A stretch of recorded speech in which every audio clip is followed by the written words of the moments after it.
Good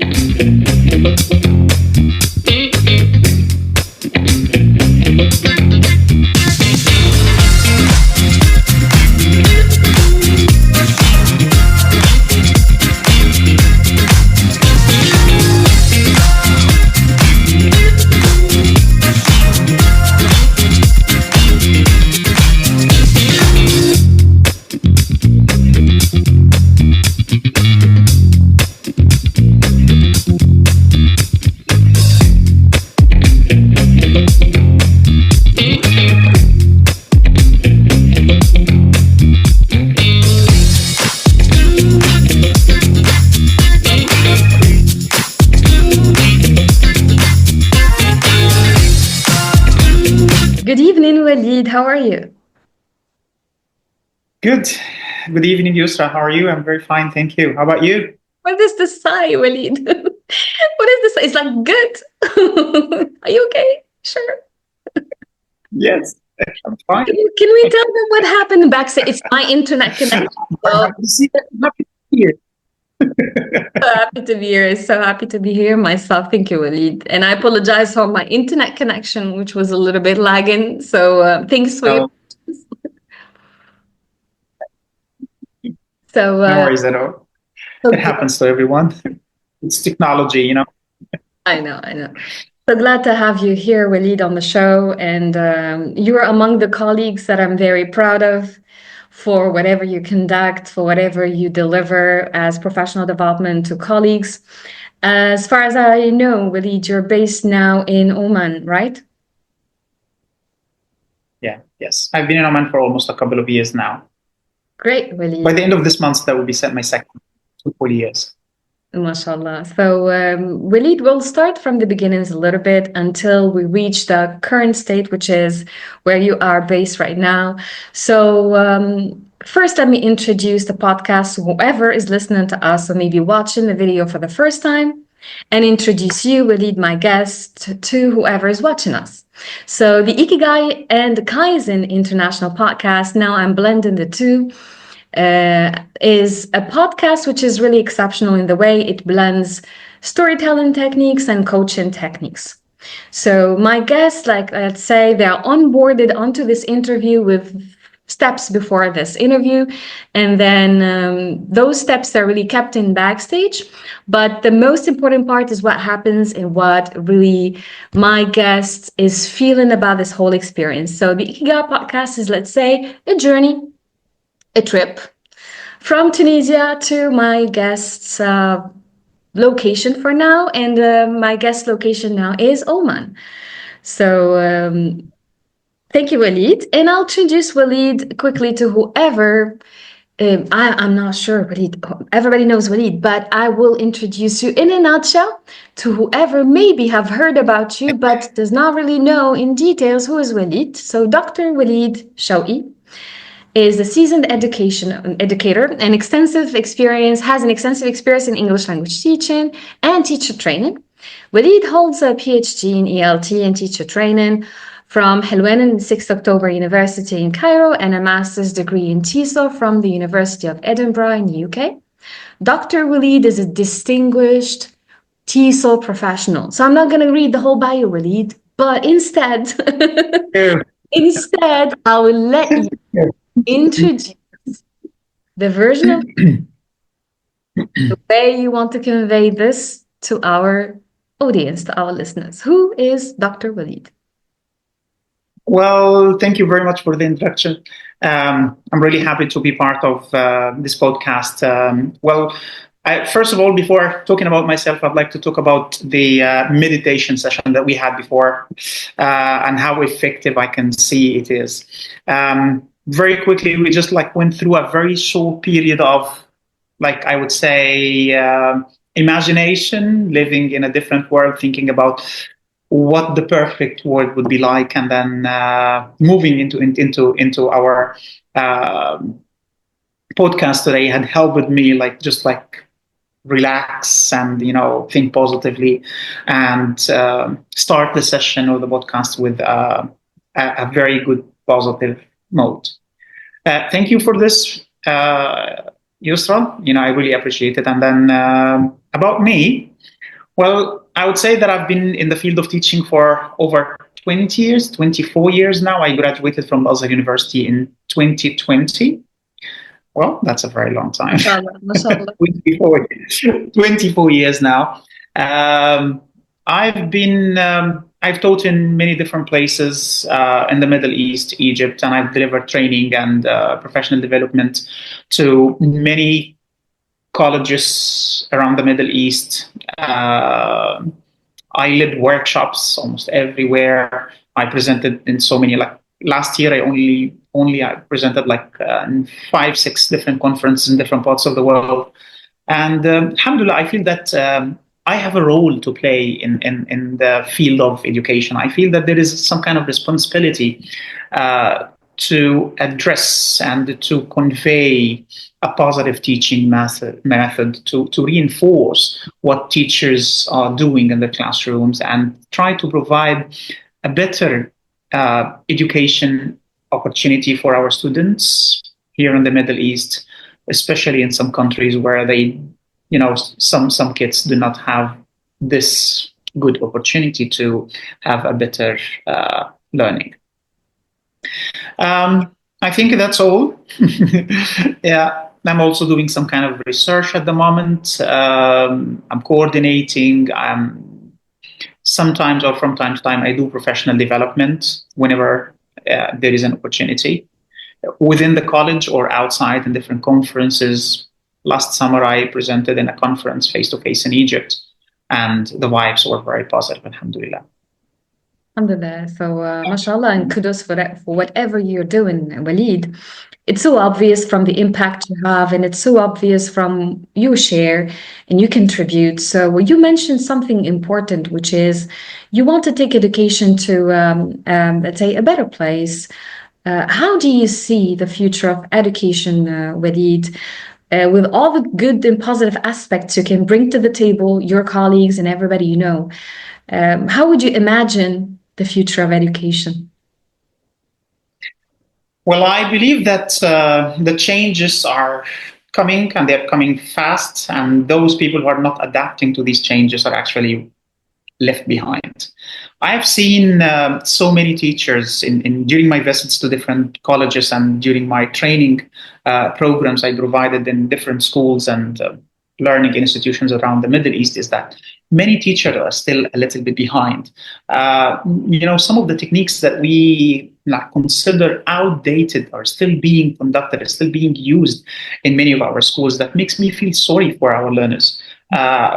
I know that some of these teachers have been delivering teaching in the same way they were taught when they were kids, and they believe that this is the perfect way. I mean, we learn this way, and we are good, and there is no harm if we are going to continue the same way and provide our kids with the same type of education. But the problem is, our kids are not like us. They are totally different. They are tech savvies. They know many things that we don't know. They can communicate with the world outside. They are not limited. They are not within the same boundaries that we used to be in. So we need to provide them with an opportunity that can fit their talents, their skills, and their knowledge. We need to teach them to be independent learners. I mean, being a teacher in your class, and we used to have, is the teacher is the main source of the knowledge and also the course books. But now the knowledge is not in the teacher. The teacher is just a facilitator. The knowledge is everywhere. What we need to do is to just enhance our students, enhance their skills to know how to find this information, how to dig for it, how to acquire it, how to be creative with it, not just take it as it is. They also need to practice, use it, and make the best out of it, create something new out of it. Teachers in many schools around the Middle East have not been developing, of not being currently updating the knowledge with what happens around them in the world, are depriving their children or their kids or students from a better opportunity to advance in their life and to get better jobs in the future. I was amazed when I was delivering some skills, some training programs on things like critical thinking. that teachers do not know what is critical thinking and how can we teach it. This skill has been incorporated in modern course books for like the last 20, 30 years. They are there in the books. They are an essential part of each, course book at the moment. And we can see that teachers are still unaware of these techniques. They find them in the books, but they just totally ignore them, or they do the activities as they are in the course book, just like answering the grammar questions, but they do not give their learners an opportunity to think and to critically think and to reflect on the content. We used to give our students the content as the Holy Quran. What is being presented, what's being said is unquestionable, okay? Something that you have to take for granted without questioning, without thinking about it. But unfortunately, this is still happening. And we need to see a development in teachers' skills on how to teach. And this will be hopefully reflected on their performance with the new generation of students. Yes, sorry to interrupt you. Would you like to carry on? Yes? No, go ahead. No, you raised an interesting issue, an important issue, which is the teacher mindset, because a lot of teachers, they're still adopting the same mindset they had when they were students. And here we can even question the teacher-learner kind of role. If, for instance, you're saying that the basic things, the 21st century skills, which are critical thinking skills, problem-solving skills, communication, collaboration, all those C's involved with the critical thinking skills and the 21st century skills. In Arabic, there's a proverb which says, فَقِدُ الشَّيْءِ لَا يُعْطِيهِ. Sometimes it's the opposite, is whoever lacks something cannot be a giver to that thing. Sometimes it's the opposite. Some teachers, they're just being the teachers they needed when they were younger. So a lot of teachers, they're doing that. And I'm just going to mention something, and I will let you elaborate on this, Walid. You mentioned something interesting, which is the teacher facilitator. And I'm going to elaborate on this and add the teacher coach, because I believe in language coaching and I'm trained myself for that. And now I'm doing the ICF coaching and blending it with teaching. So perfect. Yes, thank you. It makes all the difference. I'm not the only so I just provide my students with the best learning experience it can be, but they are the let's say the initiators of knowledge. They assemble meaning. So the question will be here, Walid, how do you see the teacher-coach method? And just clarifying that coaching is not mentoring. A lot of people, they just confuse mentoring and training with coaching. So we're talking about the difference between coaching and mentoring, and because a lot of people, they just confuse both roles. Coaching, as we may all know, is like facilitating the experience. It's just like, providing the students with all materials on the buffet and they're ready to choose whatever fits them. They adjust, let's say, materials. They kind of ask whenever they need to ask. So it's a kind of active learning experience. It's beyond the old-fashioned one. Yeah. So how do you see it your own way, Willie, this active learning experience and the teacher being a coach in this? I think that it's very important to incorporate in our teachers, but the most important is to train our teachers on how to do that. I've been observing teachers as part of my part at King Abdulaziz University. I was the head of professional development, and part of my responsibility was to go into teachers' classes and then observe them for like 40 minutes, write reports, and see what happens in the classrooms. I used to record every single minute, like what teachers do since they get into the class and until the last minute they leave the class. What happens, the types of interaction, how students move in the classrooms, what, the amount of TTT, or we call it teacher talking time, and how the amount of student talking time, all these things. I could see that teachers are not actually aware of their own performance.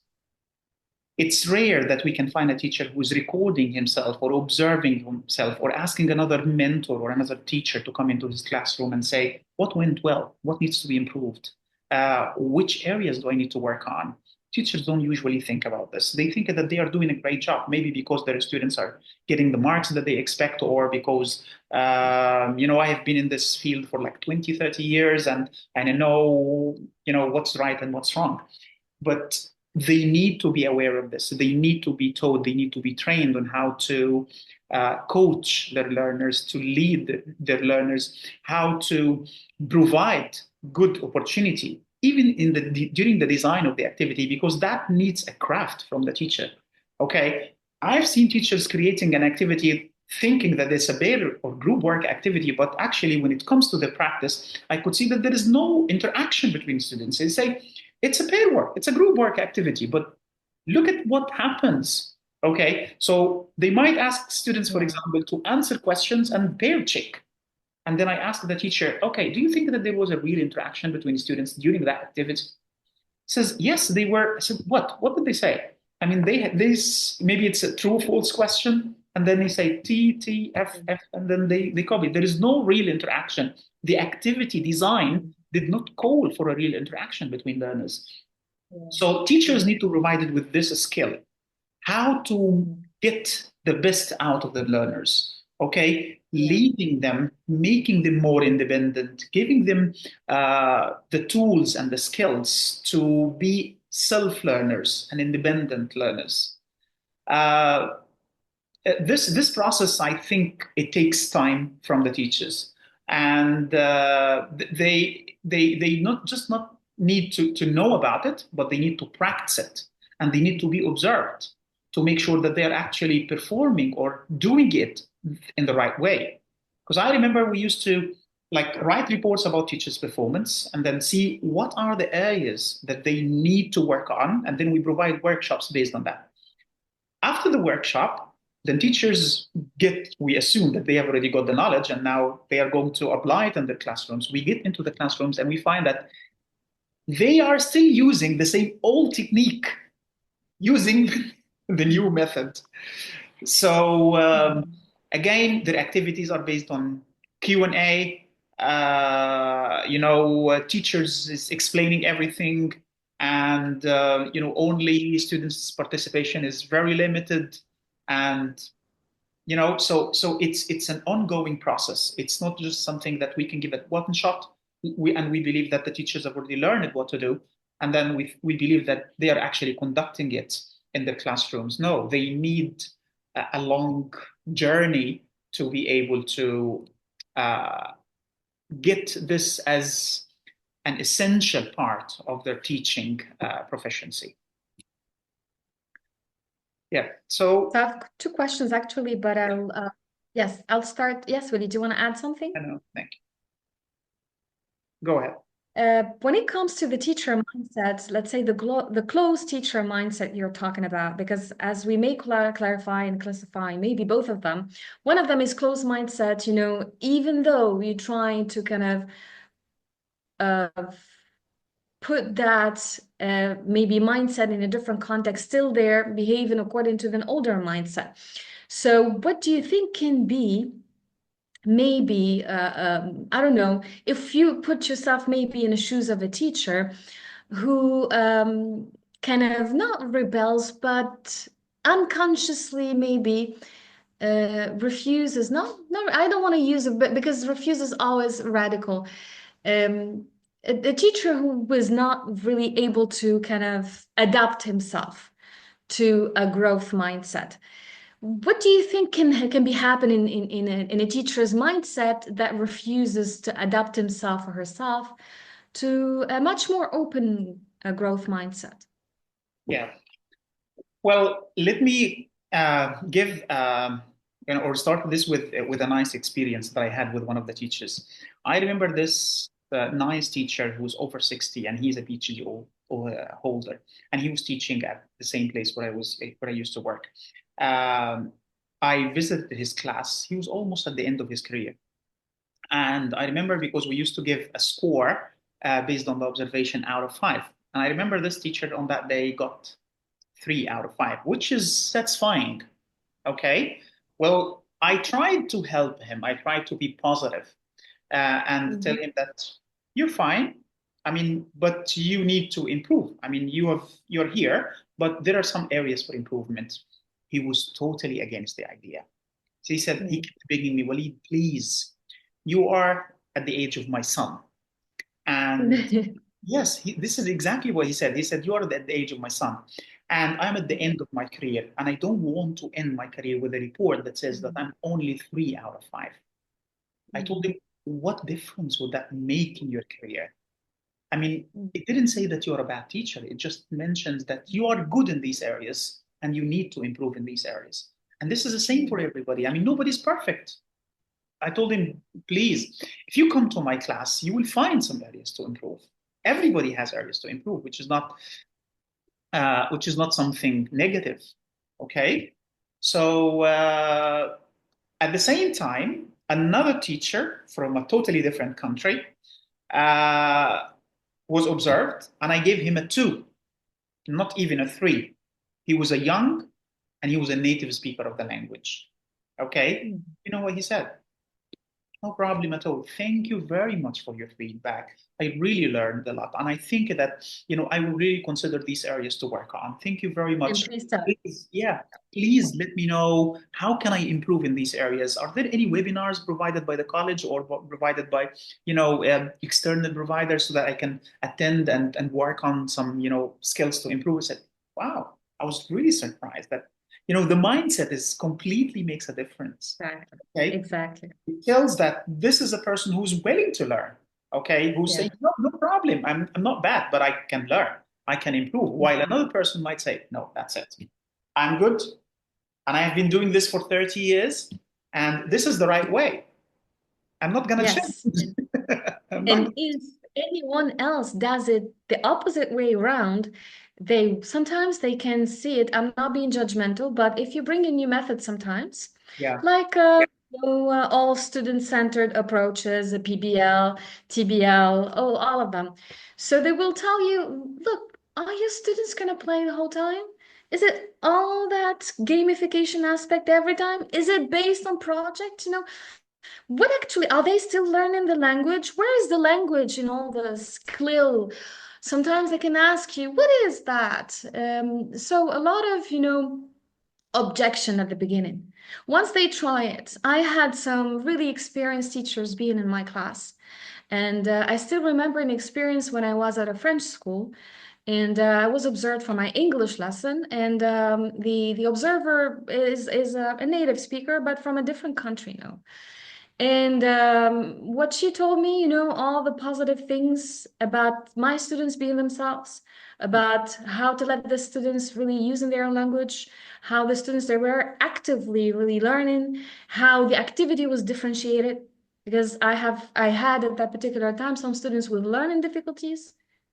So that makes the class exceptional and not boring. And I really believe in those student-centered approaches.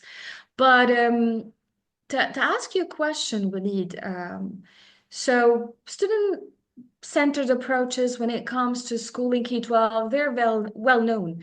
But in your context, if you can really tell me about this, how do you see the active learning in Dragagy being really applied in your context? So how would higher education, let's say undergrad students would learn English actively in your context?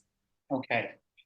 Well, we still have similar concepts that we use for, K-12, but we are using a little bit more advanced. We just add some challenges because we respect these students' minds, and they know that we're now grown-ups, especially when it comes to mixed classes, when you have boys and girls.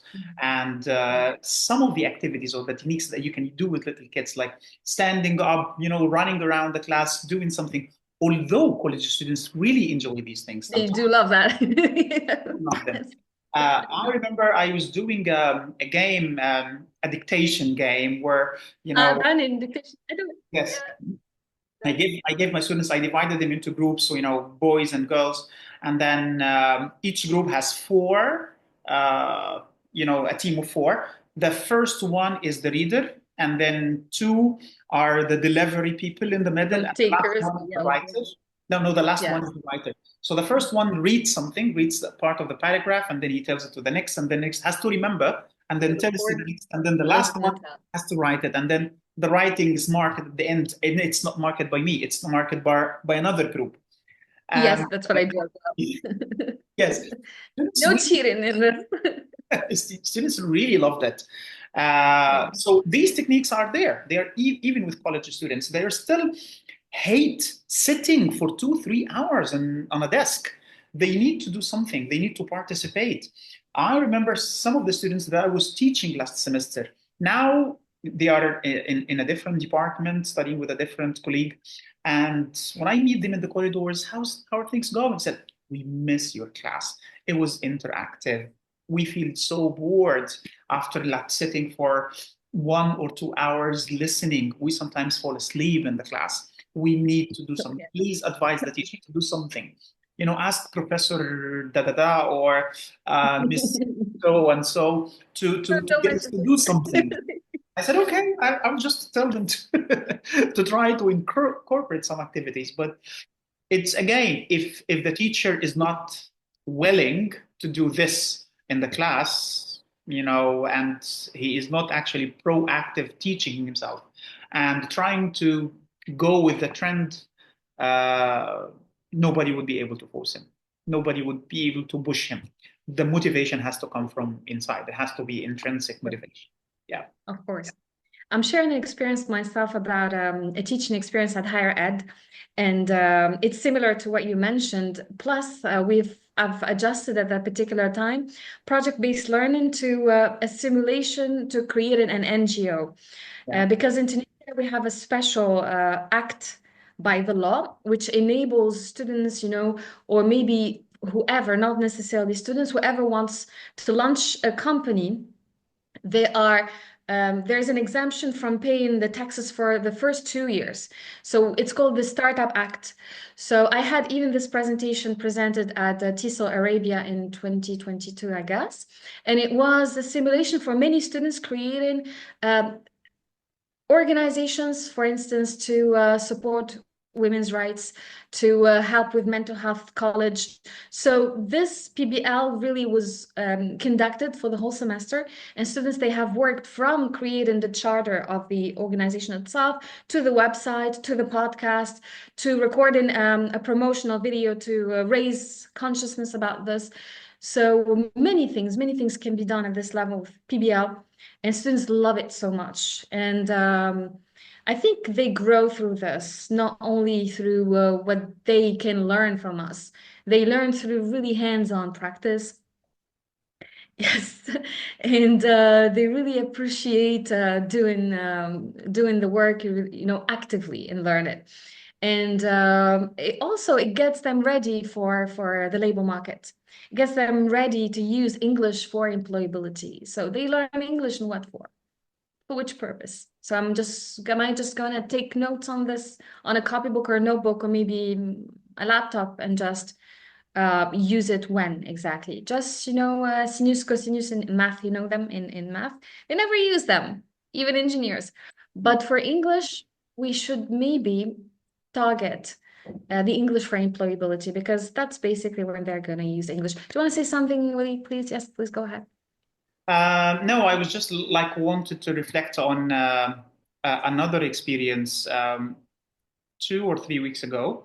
The dean of the college where I work asked me to provide a training program to all the college academic staff, providing them with some techniques that they can use in their classrooms to teach. And we have people from different aspects, like people who teach business, people with IT, cybersecurity, law. We have like different colleges, and each college has their own subject. So that was the first time for me to present to a large group of people who are not majored in English. Okay, so I was working with these people, providing with activities and having discussions. And I prepared handouts, asking them to move around, do groups. And they are all seniors. Some of them are professors. And so Yes. I remember this professor who teaches business in the college, and she raised her hand and she stood up asking me, thank you very much for the activities that you created today, but they do not work in my department. we teach business and we have to lecture for hours. I was really shocked. And she just like stood up. And I told her, asked her, how do you think your students, like, being seated in their on their seats for 2 hours, doing nothing but listening to you? She said, no, they listen, they learn, and I keep an eye on every student, making sure that they are following up, they're taking notes, and I said, okay. So the teacher actually was totally against the idea that we can incorporate these activities with other, departments. But her argument was not actually valid, as we have seen many people from different departments who stood up and they, stood against her. They said, no, we have to do, even teachers of math. They said that we have to incorporate some types of activities, unless our students will get bored. We get them to stand up, we get them to move, to work in groups, to create their own activities. Even we sometimes ask them to make their own questions. So they play around with numbers, change the questions, add something, remove something to the questions. So we give them this kind of freedom to be creative in the classroom, rather than standing, lecturing forever. So yeah, that was like a good example to show that some people are reluctant to change. They think that the change is not a positive thing to do. They think that I've been doing this for years and I have seen that it works, okay, to some extent, but they don't know actually the results. If they change it, if they make it better, what the results could be. Okay, so they need to experience this. They need to have this open mindset to start exploring what's going on in use of technology, incorporating activities, giving students opportunities to practice and, have an input of the session, do things like flipped learning. Why do you have to, I even asked teacher, why do you have to stand for 1 hour or 2 hours and explain everything? Why don't you get your students to do it? Okay. Let them prepare at home, come and do it. And you just facilitate, help, support, ask them questions, make sure that everybody provide an extra activity or so. That's it. It's super cool. I'm not going to make, this podcast about me, because if I'm going to talk about my methodology, I might really do it forever. But this podcast is about you. But I may share a few things like students really appreciate doing the project-based learning. And now I'm integrating podcasting, and it improves the speaking and listening skills to students. Even the shyest students, they get involved into it. I'm integrating AI as well, so they can talk to a chatbot. They record this as a podcast, and they make, compare the difference between they work with a friend, two human beings, two students, peer work, and they compare to the version they did with a chatbot. I even published this in an article in Japan. It was published in August, alhamdulillah, and my students really enjoyed that project so much. And by including the Ikigai podcast, of course, but active learning is something really, it's me, Alice in Wonderland. If you just ask me about what is, plenty of nice things to discover, plenty of good things. But Walid, you give me nice materials for a next question to you, because I really focus on keywords. And the nice keyword that I noticed, you talked about change for teachers. But now, how does Walid see change? How do you see change? Well, in general, or you mean in professional hemisphere? You can start, I leave it up to you. You can start with the professional life, as well as you can talk generally speaking, how does Walid see change? Well, I see that we are living in a changing world. Everything around us is changing, and it's changing rapidly. And if we are not adapting to the changes, or even taking a step forward, like being part of the race, we will lose a lot. We can see that students, graduates now, not only are required to be able to do simple mathematics or computer programming or whatever the field that they are in, they need to know the latest and even master it and be able to add something to it. So this element of creativity, this element of adding the extra plus point to whatever you are doing is the advantage that makes a person hireable, that makes a person able to compete in the labor market. The change is inevitable. Everybody needs to adapt it, needs to move forward, and quickly. You can't wait because the whole world is moving so quickly. And even if you are changing, if you are adapting, but slowly, the difference, the gap will be great because things are moving very fast around us. So we need to adapt to the change. We need to see what happens around us, know what is it, and be part of it. Go with the flow. Yes. And if change was a person, Walid, if change was someone, how would you describe it? I wouldn't be able to describe it because it's a change. It's changing. How do you see it? If it's a matter, if it's a painting, if it's It would be water. how would you see it? Water. Water. Because Good. it can take all different types of forms. Yeah. Okay. And it's the source of life. It's a fact that we have to go with. We cannot live without. So it's something that is really important in all aspects of life. Okay. And yeah, as I said, it take all different types of forms. So we have to search, run after it. Without it, we die. You reminded me with an interview with Bruce Lee.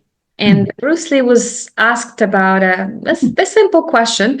And he said, how do you characterize it? How can you describe yourself?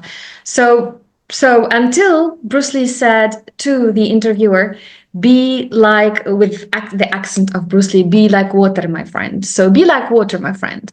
And as we all know, you mentioned a few characteristics of water, which is the adaptability to a container. It can take the shape of any you put in.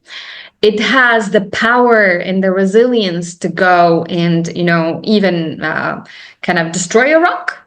And so water, it has the ability to revive a person, to revive land. وخلقنا من الماء كل شيء حي. So a lot of things to water.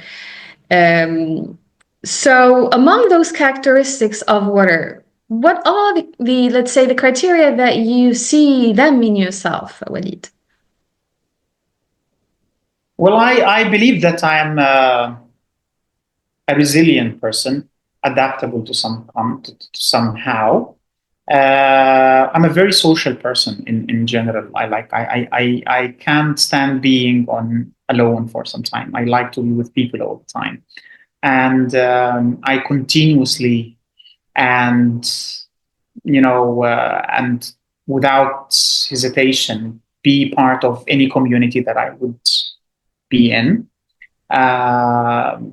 I love to have a role, as a social role among the people that I work with, not just as an educator, but as a friend, as a human being, going out together sometimes, talking about our personal stuff in some cases, describing our challenges, addressing things that happened maybe in class or outside class, or even an issue that you had with someone in the college or outside the college.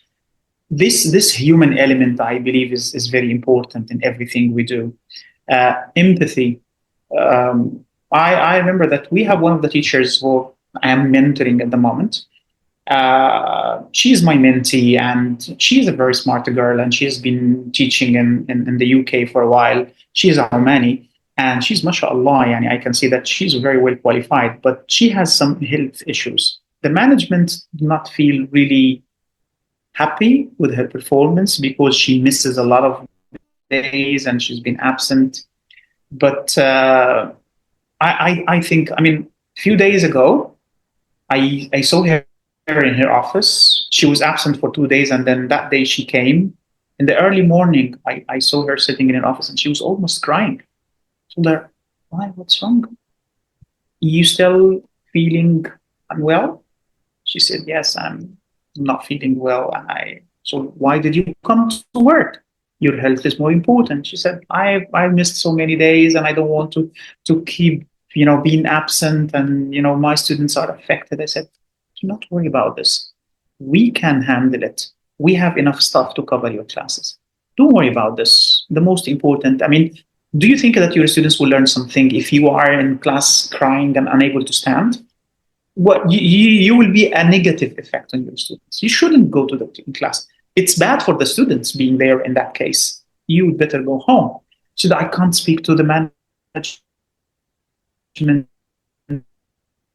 So I said, "Oh, have you seen this person? She's not feeling well today." He talked to her and he immediately asked her to go home. So it's this human element is very important in our life. Okay. And it's again being part of the society that you're in. So you mentioned, I love this. I love to play. Excuse me, you love to? Could you please repeat? I love to play this role, to be part of people's life, to play some kind of positive role in their life. So and you feel happy. Yeah, of course. So some people feel happy just like yourself, when you help others. So it depends how everyone sees happiness. So I'm going to ask you maybe later on, how do you qualify happiness, Walid? But before that, I want to ask you another question.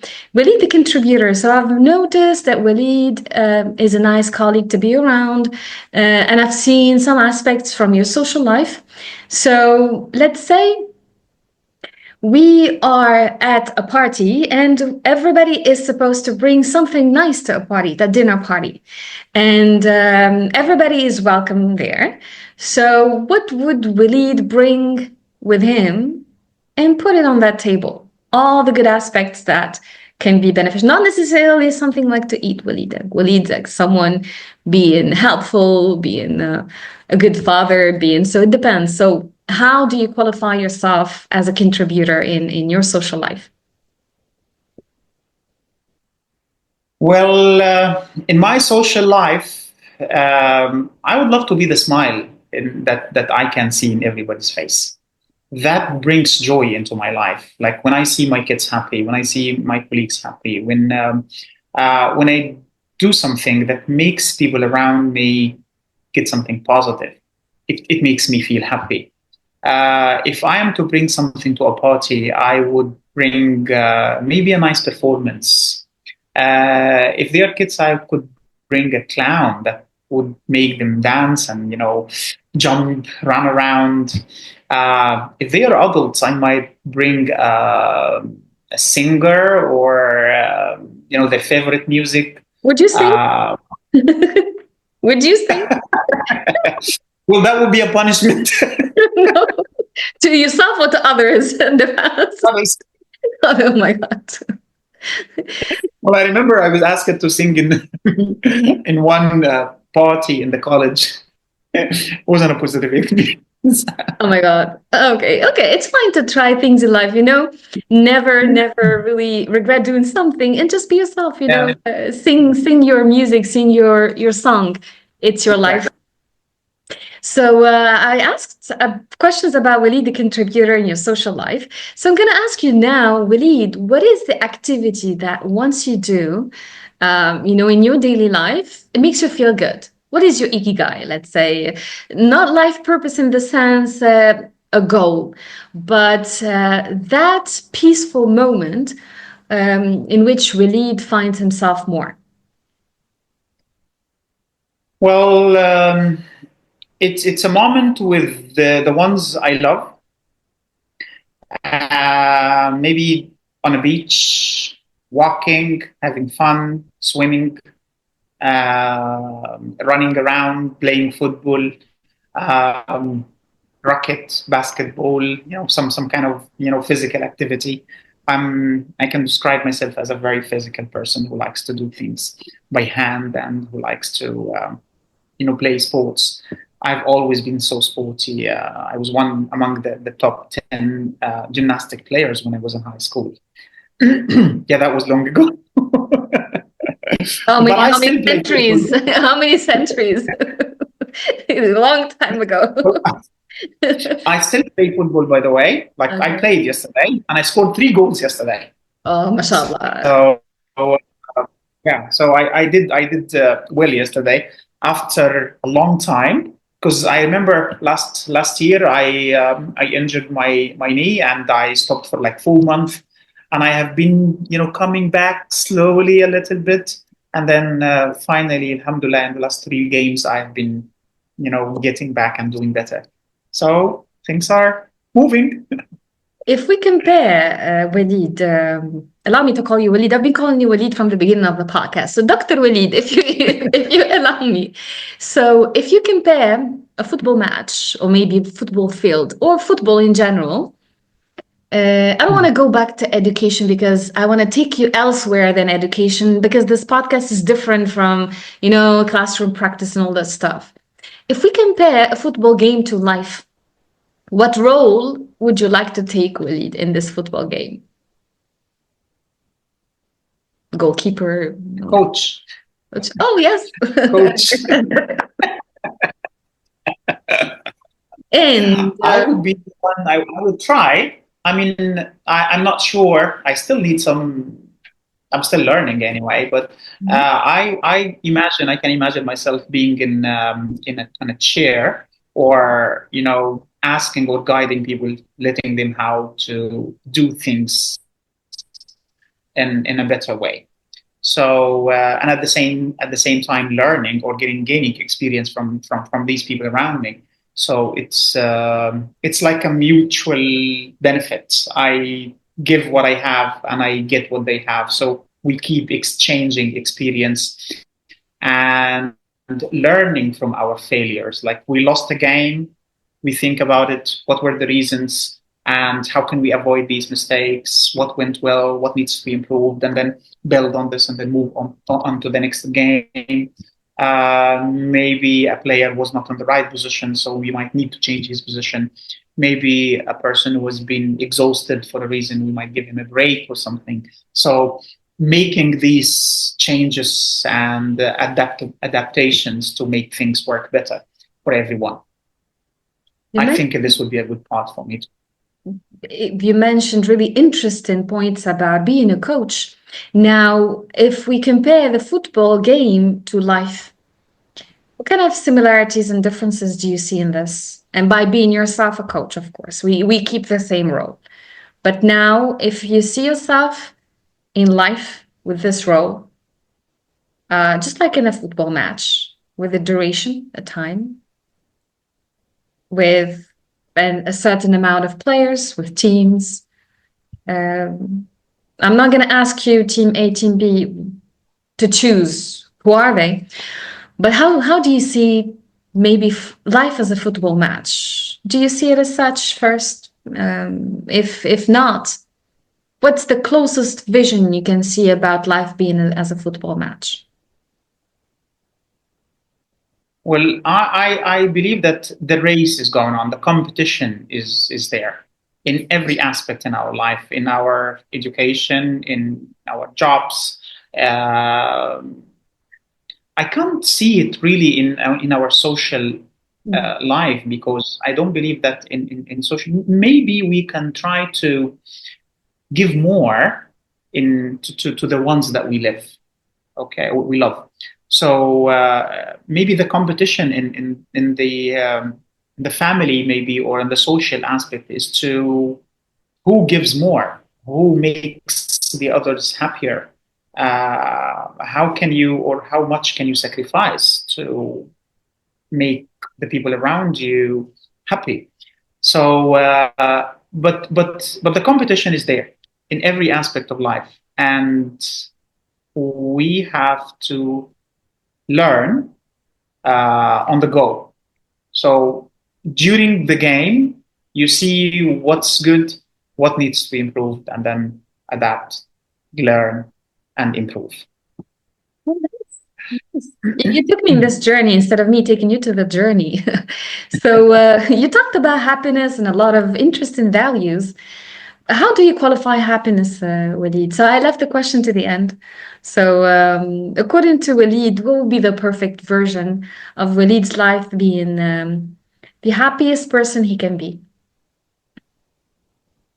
Well, I can visualize myself as a good father, okay, You are already, from what I see. supporting, alhamdulillah, Alhamdulillah. trying, supporting my family, making sure that my kids are getting good education, advancing in life, leading a happy life, and helping them in their own choices, making sure that my wife is happy and getting closer to them as much as possible, understand their needs, and at the same time, enjoy their company, okay, and enjoy the company of my friends.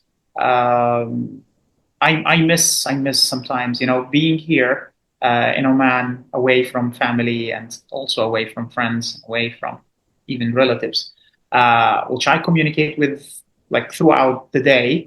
Once I finish work, I like spend like a couple of hours every day talking to my wife and the kids, and knowing everything about them. Trying to facilitate and help and answer questions and guide, sometimes give advice and so on. Still trying to play that role, which is very important to me. I still see that happiness is being part of a happy group. If this happy group or this group is not happy, you will never be. So being in this context, helping others, being happy, and then that would make you happy as well. As far as understood happiness, you get resource from it, from your surrounding. Now I'm asking you the question about Walid, yourself. Walid, if you qualify happiness about yourself, if on a scale from 1 to 10, how happy are you about yourself? And then it's not about being proud about oneself. It's like happiness. Once Walid is with Walid. I would say I would give myself 6 out of 10. Okay. All right. So, and what is the value of this? What is the value of 6? 6 is a number, but if you qualify it as a value, is this a value amenable into being 8 maybe in the future, or is it just the present moment? It's the present, and I still see that there are still many things that I need to achieve in my life that I haven't yet. Things related to my personal life and career. So I believe that I still need to do more. I still need to get more. I still need to learn more. And the more I learn, the more I give, the more I will be happy. Okay, so it's this. I haven't reached what I need to achieve in my life. I haven't reached the point that I would say, yeah, that this is enough. I'm happy now. I got everything I need. I haven't reached this stage yet. I'm still on the way towards it. So hopefully soon. Inshallah, of course. Best wishes. We couldn't achieve that 8 out of 10. So you can think about this as long as you just can not reply about it. But in order to reach that 8 and remember the visualization exercise, so we did, that ideal vision that you see it, that you saw it. So in order to achieve that 8, what can be the first step maybe to take towards getting on the plane and getting to that particular place in your back of your mind towards happiness? It's convincing those around me that this is happiness. Okay. That if we go to this place, if we do this, we will be together. It's because it's not just me. I'm I'm part of a circle, and this circle has to move together. So if those who I love and those who I need to be with me are convinced that this is the right direction and this is where we can find happiness, and they start taking the same direction with me, I think we can easily get there. If they're not, what's the alternative? It's just sorry to interrupt you. Yeah. If they are not, I have to adapt. You adapt yourself. Because again, I don't want to lose the ones I love. So yes, I still believe that my happiness is still with these people. It's still there with these people. So wherever we are, we can still be happy. And maybe I could imagine ourselves somewhere that is greener, more beautiful, quieter, with everything we have, like the best education, the best job opportunities, and the perfect working hours, and getting everything that we need, getting the best salary, and these kind of things. But again, if you're getting all these things and the people around you are not happy, or they don't see themselves in the same boat with you, it will be difficult. So we need to have the same purpose, the same goal, and then trying together to achieve it. My best wishes, Walid, and I'm sure, like wherever you will be, if you are with the people you love, if you have your family's support, that is the starting point of a satisfying life. Because being happy, it takes maybe effort from everybody. So you can't make everybody happy because you're not a magician. First, second, it's an inner work. But what you can do, you're doing your best as a contributor, as someone who is really shining and glowing that happiness that everybody's really, it's contaminating, whoever meets you, whoever deals with you has that same impression. So my best wishes for your future goals. My best wishes, Walid, for any project you start, for any idea you share to the world. My best wishes to you as a person, as a colleague, for the success of your social life as well, for your children to be successful, for your work to be more successful. And thank you so much, Walid. It was a great, huge pleasure really interacting with you. And you are an inspiration. You are someone really, you're a role model. You kind of project a lot of good aspects that makes you, a humane human being, let's say. Because we shouldn't really forget, like by leading a life, that we also should be humane. We should be kind to each other. Because after all, at the end of the day, what can you remember from the beginning of the day is just the people you dealt with. What did you learn by the end of not the lesson, but the end of the day? But alhamdulillah. So I'm so proud to have you as a colleague, Walid. And inshallah, we'll have more chances to collaborate, maybe if you want them. Inshallah, in the future. So we reached the end of the podcast ourselves. Alhamdulillah. لسه دقيقة واحدة ممكن do you want to wrap up, Walid? Do you want to add anything, please? Yes. لا والله أنا متشكر جدا. I would really like to thank you for this great opportunity to be part of your podcast. It was great. I really enjoyed every minute. The discussion, the conversation, the questions. The time went very quickly, actually. I think that we exceeded the time, but I believe that, I believe it was enjoyable. I didn't want it to end, frankly speaking. Your questions, your coaching throughout the session was very interesting. I felt that there are like these positive vibes that you can have when you meet one of your close friends. Talking, discussing, listening, even debating sometimes. So it was really, really interesting. I really liked every bit of it. Thank you very much, Yousra, and I hope that we can again collaborate in a different opportunity. Thank Thank you very much, and looking forward to seeing you again. I thank you. I thank you so much for sharing parts and bits of your life. Thank you for sharing your energy. Thank you for sharing, your thoughts about life, your insights, your future dreams. Thanks for being here. Thanks for your time. Thanks for everything, actually, Walid, and you're a gem. So please,